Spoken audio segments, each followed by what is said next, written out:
Welcome to another edition of Mulligan Speakers International MSI Showcase. I'm Diane Mulligan, president of Mulligan Speakers International. Every couple of weeks, we bring you our speakers so that you can get to know them better, understand their passions and their excellent abilities to integrate current topics into their areas of expertise. Today, we are delighted to talk to Tom Singer. Hi, Tom. How are you this morning? Hi, Diane. I'm doing great. Thanks for having me. It's great to talk to you, Tom, and I'd like to know a little bit more about you, your passions, what you like to do.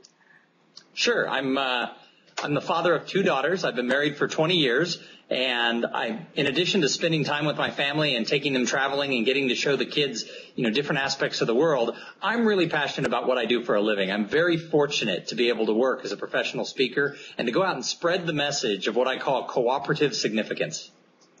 I love that, cooperative significance. Tell me more about that. What does that mean? Well, when I deal with people, either in large groups or one-on-one, I find that everybody has a desire to be significant.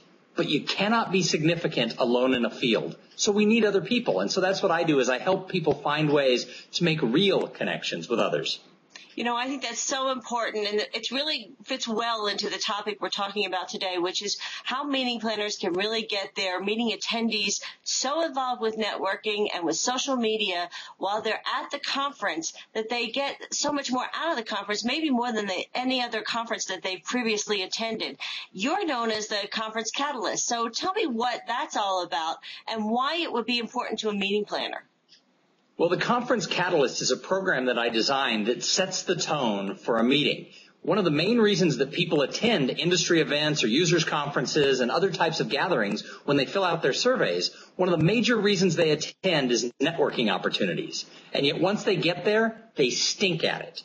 And so what I do is give them the permission that they really want just to turn to the people around them and say hello. And it really starts conversations, and throughout the 2- and 3-day events, people tell me that they end up having much more meaningful conversations than they've ever had at a conference. And most people come up and they say, wow, I've never run out of business cards before.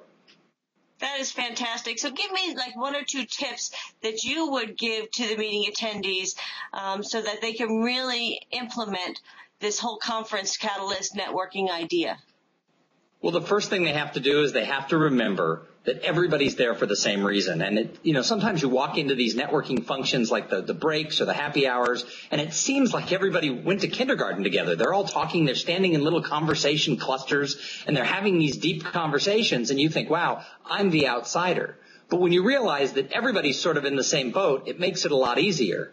And the other tip is I remind everybody that introverts are really better networkers. And I know that makes people say, wait a minute, no, it's the extroverts who own the networking world.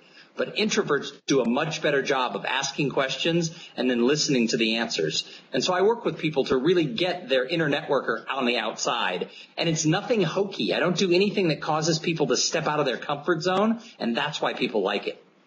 I think it sounds fantastic, and I've used some of your tips. Very recently, I was at a conference, and I saw some people standing by themselves, went up, introduced myself, and I thought about you as I was doing it because it turned out that these were people that were really helped my business and really made a difference in how I'm going to move forward. So I know that what you do works, and that's fantastic. I know you have other examples of people who have used your tips. Can you give me one? I had a great example at a 3-day conference. It was a technology event. This gentleman came up to me, and he was from another country, and he told me that he'd been in America for 15 years. He'd probably gone to 2 conferences a year, so he figured he'd been to over 30 conferences. And he said that he came from a culture where you didn't really approach people who you didn't know, especially if they might have a higher stature. But since I had set the stage for the mini society of the conference, he decided that he had nothing to lose just to start conversations with people. And he couldn't believe how it totally changed how he got to know people. And he said that it really will change the way he approaches everything he does because people were so welcoming once he tried it.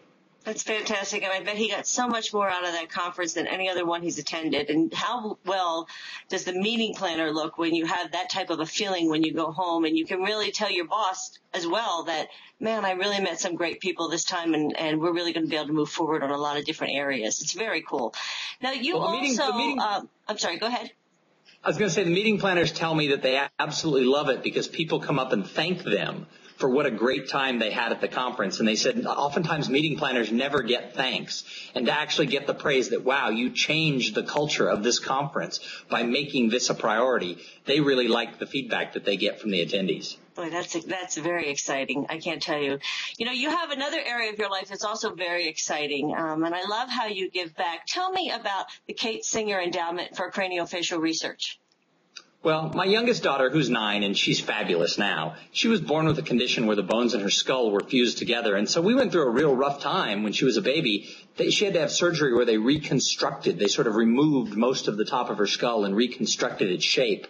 And that was a really rough time for us, and we felt really alone. And about 4 years ago, when I started speaking professionally, we decided we wanted to give back somehow. So we give 5% of all my speaking fees to 2 research funds, one at the Dell Children's Medical Foundation in Austin, Texas, where we live, and the other at Rady Children's Hospital in San Diego, where Kate was operated on.